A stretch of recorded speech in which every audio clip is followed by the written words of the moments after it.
Heading south of the Mason-Dixon, this is the Week in Review at the Abbeville Institute. Here is your host, Brian McClanahan. Welcome back to the Week in Review at the Abbeville Institute. This is your host, Brian McClanahan, and this is episode 343, covering the week of February 6th through February 10th, 2023. Glad to have you back on the program. Very glad to be here. Don't forget to follow us on Twitter, like our Gab and our Facebook pages, and subscribe to our YouTube page. The YouTube page is invaluable. You have not only this podcast, but all of our lectures, our Abbeville U videos. It's all free to you. Of course, you can support the Institute there by clicking on that little super thanks button under the videos if you are watching on YouTube. You can also go to abbevilleinstitute.org and you can support the Institute financially by giving us a tax-deductible donation. So click on that donate button while you're there, and then you can donate monthly, annually, or a one-time gift. And again, everything we do exists only because of you. So if you like the podcast, you like the website, you like the conferences, you like the Zoom webinars, you like the videos, all of those things exist because of you. Our books, Abbeville Institute Press, you can click on that button while you're at abbevilleinstitute.org and purchase one of the books that the press has published. We have a lot of great stuff there. Click on the shop tab, get our logo and all kinds of interesting material. It's high quality embroidered materials. It's not screen printed, so it will last a long time. And as always, rate, review, and subscribe to this podcast. Let people know you love it. Give it a 5-star review. Share it around on social media. Download our free mobile app. It is now available on all mobile app platforms. So if you want to get the Abbeville Institute on the go, get that mobile app. Again, free of charge, free to you. Your donations do help support those things. Go to abbevilleacademy.org and pick up some of our older Zoom webinars that we did at one time charge for, so we have to charge for them there as well. But abbevilleacademy.org, you've got a lot of great material there. Just a lot of great educational material out there from the Institute. This is our mission, to explore what's true and valuable in the Southern tradition. We are an educational organization, so everything we do is geared towards education, including this podcast and our website, which is what we talk about. Now, let's talk about the material for this week. A lot of interesting stuff, I think. And a couple of pieces, of course, relate to the war.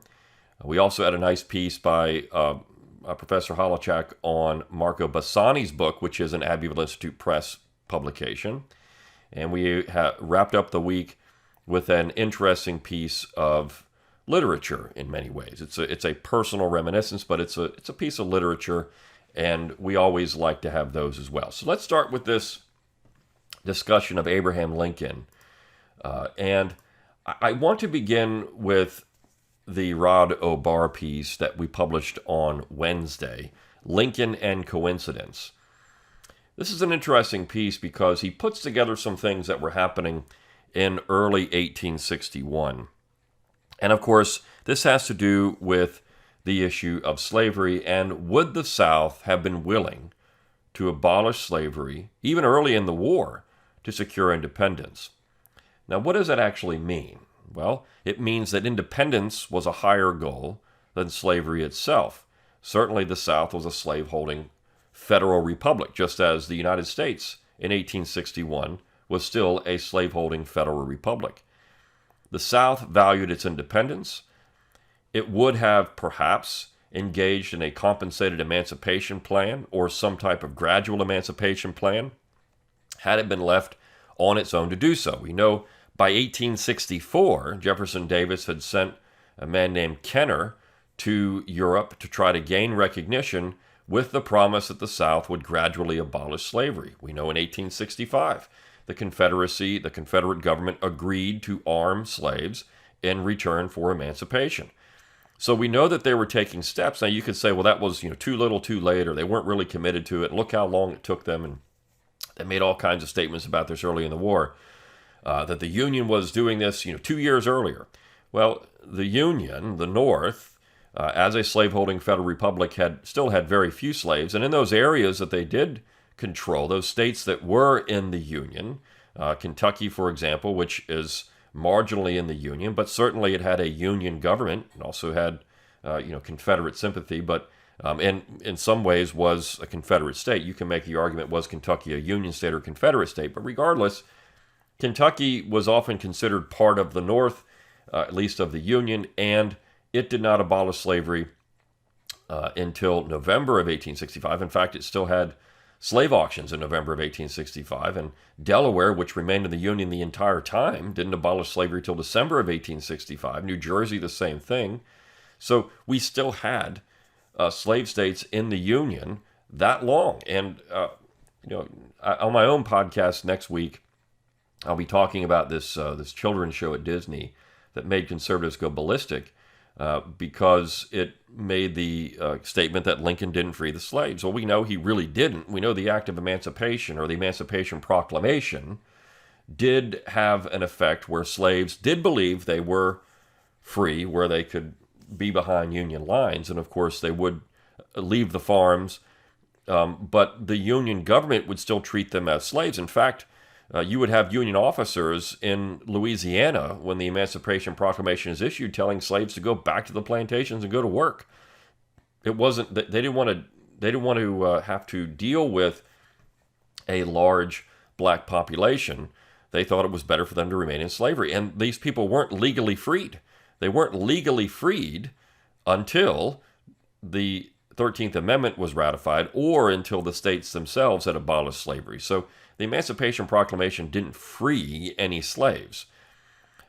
Now, Walter Fleming, the very famous historian, said the de facto effect of the proclamation at times was to act as a vehicle or a mechanism for freeing slaves. And you had large numbers of slaves, former slaves, wandering around the South because they were testing their freedom. But the Union Army treated them as contraband, and the Union Army treated them as pawns, laborers, people that they just had to simply take care of, and they put them in concentration camps, and they let many of them die. So the Union policy was not something of freedom. Lincoln didn't free any slaves. The 13th Amendment freed slaves. So we have this very important discussion that takes place here, and the conservatives don't like it because it punctures holes in their treasury of virtue. They don't like it at all. But it's true, right? So these things are true. So if the Confederacy was willing to discuss this kind of action as early as 1861, and O'Barr brings out the Trent Affair, which was this diplomatic crisis between the United States and the British, because you had two Confederate emissaries, commissioners, on a British vessel stopped by the United States Navy and forcibly removed off a British vessel. Now, that's an international crisis. And why were these people going there? What were these two commissioners going to do? And of course, this is James Mason and John Slidell. What were they going to do if they arrived in England or Great Britain? Well, the theory is that, and there's some evidence of this, and O'Barr puts it together, that there was perhaps a proposition that the South, the Confederacy, would gradually emancipate slaves in return for British recognition and breaking the blockade. And this might have been true. It maybe was true. So O'Barr says the question is, why was Lincoln so intent on stopping the two CS ambassadors that he would break the law and risk war with Britain? Evidence strongly suggests Lincoln feared they might be offering emancipation to gain European allies. During the time of the CS ambassadors' captivity, word was circulating that the Confederate States might emancipate its slaves. That could open the door for Britain and France to ally with the Confederate States. On November 12, 1861, a newspaper titled The Express published the following, quote, "The secessionists of Maryland are openly reviving a speech of General Toombs, an authority as high as Jefferson Davis himself, in which he reminded Congress 2 years ago that the South always held in her own hands the power of emancipation as an ultimate recourse.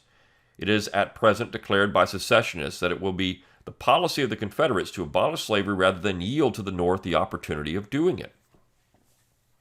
Now, that's an interesting quote. Now, was this really happening? This is November of 1861. The war hasn't been going on for very long. I mean, April of 1861 is Fort Sumter and Fort Pickens. So we don't even have 8 months of conflict yet. And there's a Maryland paper circulating this I'm sorry, the Express, not a Maryland paper, but the Express was circulating this particular issue. On November 30th, 1861, a British paper called Once a Week provides an early indication of Southern willingness to emancipate, stating, quote, "The Confederate authorities are already stating publicly that the power of emancipation is one which rests in their hands and that they will use it in the last resort." So, was this true? I mean, a lot of times you have historians look at British newspapers as untrustworthy. And the war wasn't about slavery and it was about economics, et cetera, et cetera. They'll say, well, this is just ridiculous. These people really didn't know anything. They didn't know anything at all. But then O'Barr starts putting some things together. He actually brings up a quote from Charles Francis Adams, who was Lincoln's ambassador to England. Charles Francis Adams, later in his life, was fairly complimentary of Southerners and Robert E. Lee and of the cause itself. Now, he didn't really believe in secession, but he admired Southerners who were willing to do it. And he said this, quote, a visit from Bishop McIlvaine, who came to tell me the result of a conversation he had held at breakfast with Sir Culling Eardley this morning. That gentleman had appraised him of the existence of rumors that Mr. Mason had brought with him authority to make large offers towards emancipation if Great Britain would come to the aid of the Confederates. He even specified their nature, as, for example, the establishment of the marriage relation, the restoration of the right of manumission, and the emancipation of all born after a certain time to be designated. Adams' diary entry also states that the officer, quote, needed to be both energetically treated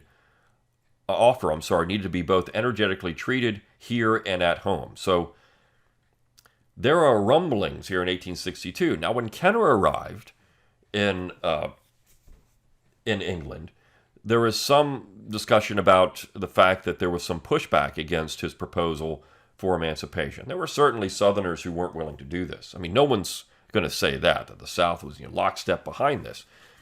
But there were discussions about emancipation. You see, there's a difference between emancipation and abolition.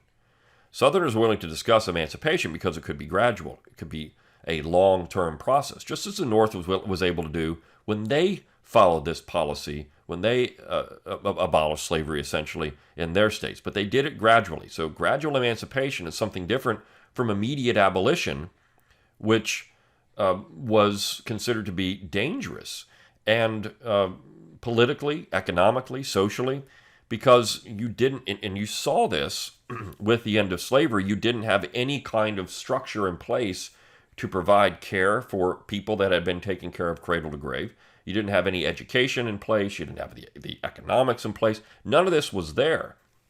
And so if the South is impoverished, there's no money for wages. I mean, these things can't happen. People don't have land. This is going to be a mess. And Southerners recognize that, and they're willing to discuss maybe perhaps some type of emancipation. So these are rumors, but was there something to it? O'Barr says on July 12, 1862, Lincoln calls a meeting with the border slave state legislatures to try to convince them to accept his offer of compensated emancipation. They vote down his offer 20-8. 7 of the 8 who voted for his offer to emancipate explain why. 7 of the 8 who voted for it. Quote, we are more emboldened to assume this position from the fact, now become history, that the leaders of the Southern Rebellion have offered to abolish slavery amongst them as a condition to foreign intervention in favor of their independence as a nation. If they can give up slavery to destroy the Union, we can surely ask our people to consider the question of emancipation to save the Union. So you have border slave state legislators saying that we know for a fact that they were willing to do this. They were willing to give up slavery for independence. Jefferson Davis made this pretty clear. This is what you don't get in your mainstream discussion of the South or of the war. It doesn't mean that the Confederacy was anti-slavery at all. I mean, you had people that were even against it in 1865, getting rid of slavery, certainly. But you had a large-scale discussion going on during this time period, and independence was more important for many Southerners, including Jefferson Davis, than slavery itself. Independence. And so that is what the war was about. You see, independence was what drove the war. Secession is what drove the war. Lincoln's action to prevent secession was what drove the war. Southern insistence on independence is what drove the war, not slavery. That didn't drive the war. They had discussions about it as part of a larger conversation. But what drove the war was independence and the effort to prevent independence. There didn't have to be war. There could have been independence, and that would have been it. But when Lincoln decided to use force to stop independence, the South decided to, of course, use force to prevent the North from stopping independence. It's that simple. And people just don't get that. Now, then you're going to do, why did they want their independence? They wanted to have slaves. Well, again, the Union had slaves too. You had two slave-holding federal republics fighting it out. One saying they could leave and one saying they couldn't. So this little piece by Rod O'Barr is interesting. Again, you're trying to put together some things here, and I'm sure that you're going to have, you would have some mainstream historians try to pick this apart and say, well, this isn't true. The Lincolnites would come in and say, no. This wasn't going on. So you got this wrong. You can't trust British papers. You can't trust any of that. But as O'Barr says, one thing can certainly be deduced from this. This is all, these two coincidental actions of Lincoln. His desire to emancipate was a reaction to the Confederate offer made January 1862. And in no matter, he was motivated by a genuine concern for the slaves. So was Lincoln reacting to the South potentially interested in emancipation, or was Lincoln simply doing this because he thought it was the right thing to do?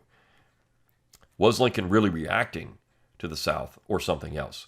So I found this piece to be fascinating. This is the kind of stuff you're going to get on the Abbeville Institute website. Again, there's no, you can debate these things, certainly. But offering another perspective is very important when we look at the war and the reaction to it by the North and the South. And so when you look at some of the other pieces, and the Scott Trask piece, The Republican Reign of Terror, which we published on Thursday, this is a long piece. It's a transcription from his 2005 lecture at the Abbeville Institute Summer School. And the thing that, of course, he does here is bring up Northern atrocities. He says a whole other theater of war. People often focus on the South, and they focus on what was going on there and slavery, but they miss what was happening with the Republican Party in the North. You do have some more people talking about this now, even mainstream historians.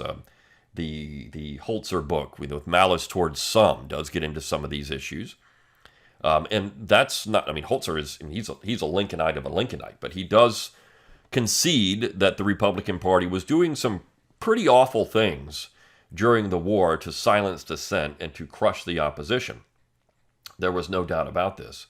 And so this piece, this talk by Scott Trask is really good. In fact, in 2010, we had a seminar on this, and I spoke at that event, and it turned into a book, Northern Opposition to Mr. Lincoln's War. I talked about Delaware at that particular seminar, and we had some really great talks about different Northerners who were opposed to Lincoln's policies and, of course, the Republican-led war effort.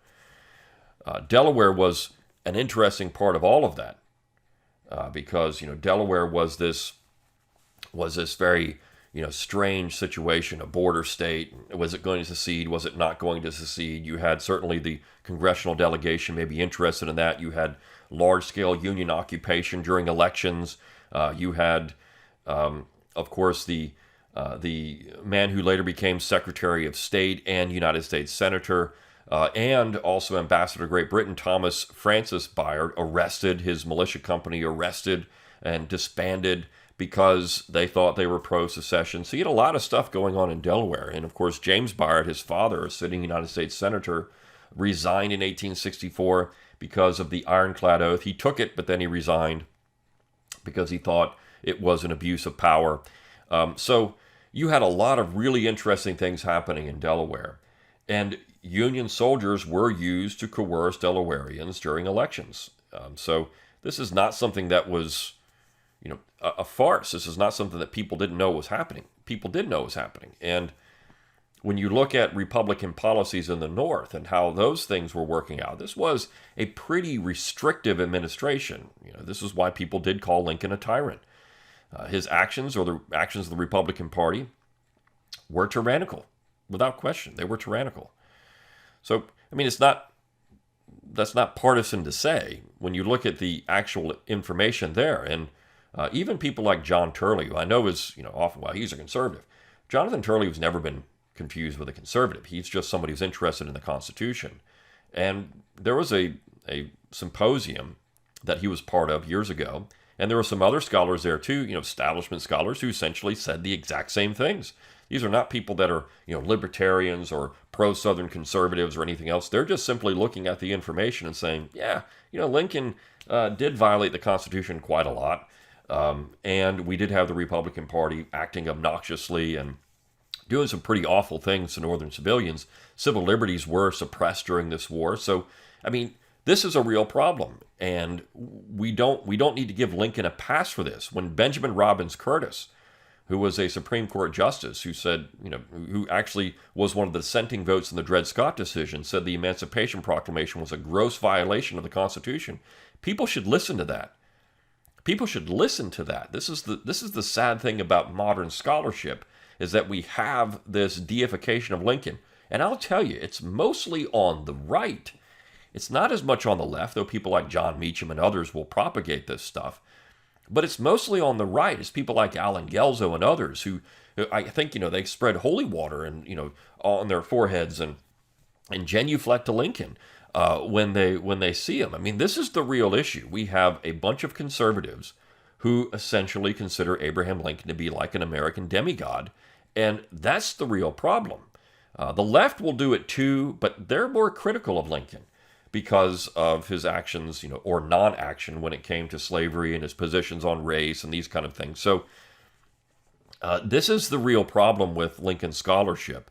It's generally the right that gets involved in this Lincoln worship that's, to me, and I think to a lot of people, really unjustified. So that piece by Scott Trask, or this talk, is really good. And then, of course, you have the Valerie Protopappas piece, where she mentions that this article by Alan Brownfield. Now, Alan Brownfield is, he's solid. Alan Brownfield is a conservative, but he's not interested in the woke. And he's not interested in the woke attack on Confederate symbols. He's not really pro-Confederate at all. He's not really pro-South. He's more of a Lincolnite, but he doesn't like the actions that have been taken by the general government in the current age when it comes to Confederate monuments. And he actually says, what would Lincoln and Grant think about this? Would they have been in favor of taking down Confederate monuments? But she says this is the wrong question. This is the wrong question to ask. You're trying to reason with people that you can't reason with.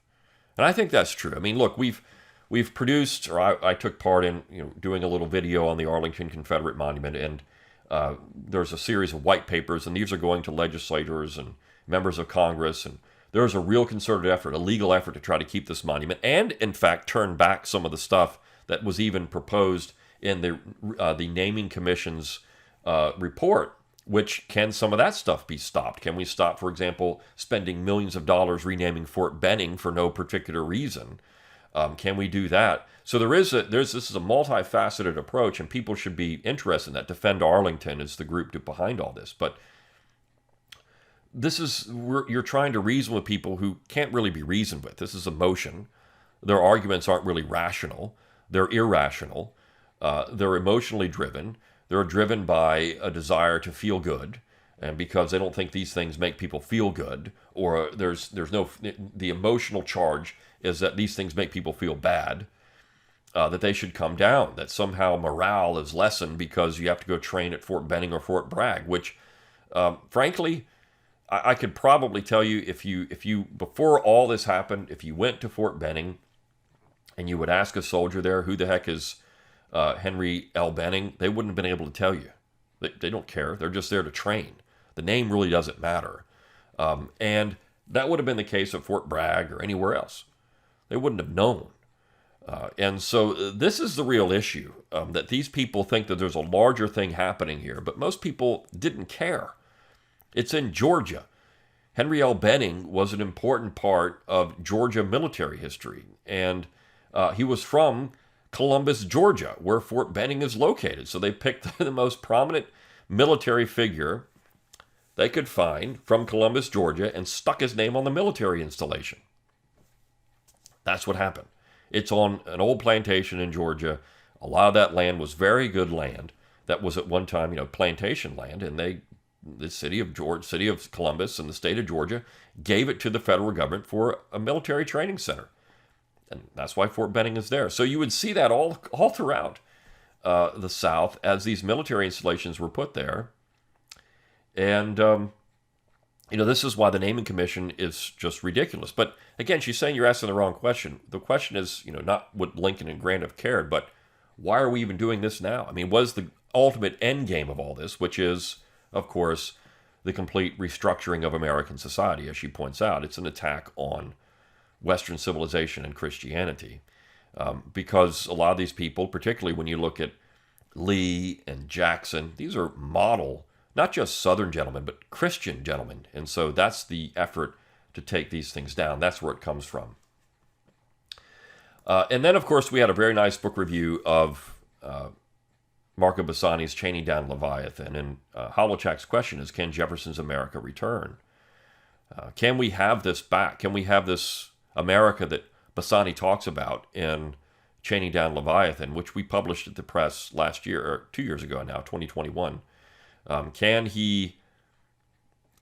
we actually have a return to Jeffersonian America? And of course, that's a big question, and one that's very difficult to answer, and I'm not so certain we can with the modern education system the way it is, and that has always been the issue. I mean, do we have an effort in the modern education system to actually teach real federalism, or when we're looking at the 1619 Project, and Bassani makes it clear at the beginning, this is not a 1619 Project book. It can't be, because I'm not going to talk about all the things that the 1619 Project gets into. This is a traditional political history, and if you want something else, you're not going to get it.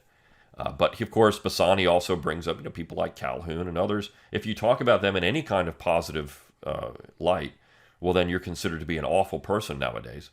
And so that's a real issue. When you can't have a discussion about American politics and society because if you say this person said something valuable like Calhoun, well, he's just a slave owner. And can you give me an example of that? If you go on social media and you say something about Calhoun, well, yeah, but that guy, he was a slave owner. He was pro-slavery. Okay, I mean, wasn't George Washington at times? How about Thomas Jefferson? I mean, if we're going to follow down that path, well, then you can't like anybody in the South before 1865. And look, the left knows it. They know that these people, Southerners in particular, are the greatest block to their agenda. They know that the Southern tradition is the greatest obstacle to their agenda. And it's not because of race or slavery, because Northerners did the exact same thing. Every state in 1776 was a slaveholding state. Northerners, even after the war, were preventing blacks from voting. They created Jim Crow. This is what C. Van Woodward points out. That's an American position, not just a Southern position, but the Southern position, the Jeffersonian position of limited government, federalism, these kind of things, is the greatest block to their nationalist agenda, their top-down, one-size-fits-all progressive agenda. So Southerners on the left and the right often presented blocks and obstacles to what these centralizers wanted to do. And you would find Southern liberals that were also interested in federalism and things. I mean, this was this was, across the South, this political culture, this Jeffersonian political culture was resistant to some of the major tenets of progressivism, which is a really interesting part of Southern history, even into the 20th century. So I like this piece, and of course we wrap up the week with a great little story about, front porch, right? This is Travis Holt, and he's writing about his front porch there in Arkansas, and renovating a front porch and how important that was, and the connection to the past and people. That's one thing, of course, the tradition always has, is a connection to past and people. And when we talk about Jefferson, it's like he's still alive. Calhoun, he's still alive. These people are still alive. Lee is still alive because their positions, their character, all of these things resonate across decades and centuries. And so that is where, tradition and people and place, Southerners hold on to those things longer than any other people in America. It's not saying other people don't, but to the South, to Southerners, for a long time, history was alive. History was alive. For many people, it was dead, it's buried in the ground, but to Southerners, history has always been alive because there's always that continuity and tradition. All right. Hope you enjoyed this week at the Abbeville Institute. Until next time, good day.